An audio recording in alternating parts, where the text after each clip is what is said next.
Although data validation is a great tool for preventing bad data from entering a list as you create it, it can do nothing with existing data. But there is a different way of using data validation to simply reveal old data problems. For example, in column I, let's say that we want to set up a rule here to simply not allow any salaries below $25,000. And you can already see some violate that rule ahead of time. So what we're about to do will not get rid of them, but it will give us the ability to highlight them in a visual way, perhaps for presentation purposes. So I'm going to click column I here and go to data validation and set up a new rule that simply says, let's allow the only values in here have to be whole numbers, and we'll simply set a minimum here of 25,000 and click OK.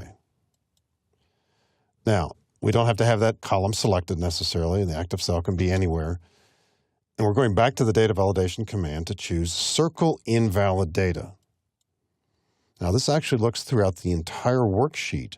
If there are other data validation rules in effect that have been violated, we'll see those as well too. And so we can readily see what's going on here.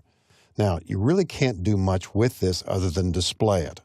And in this case too, let's face it, we could have sorted the data to get it all together anyway, but at least we can do this. And at some point, we're finished with this capability, back to data validation, clear the validation circles. There's another aspect of data validation you'd like to know also. Once you see it, you realize that. Are there other situations in this worksheet where data validation rules are in effect? How do we know? From the Home tab in the ribbon, the extreme right button, Find and Select. Go to Special. And in this dialog box right here, you will see a choice. Bottom right, data validation. If you choose all and then click OK, it will highlight all cells where there is any data validation rule. What you'll then have to do is to go to each column and figure out what that rule is in place. Although a great feature for keeping out data, it doesn't do anything beyond that, but we certainly can identify its location and its uses and possibly apply other rules as we saw in the previous movie on this topic.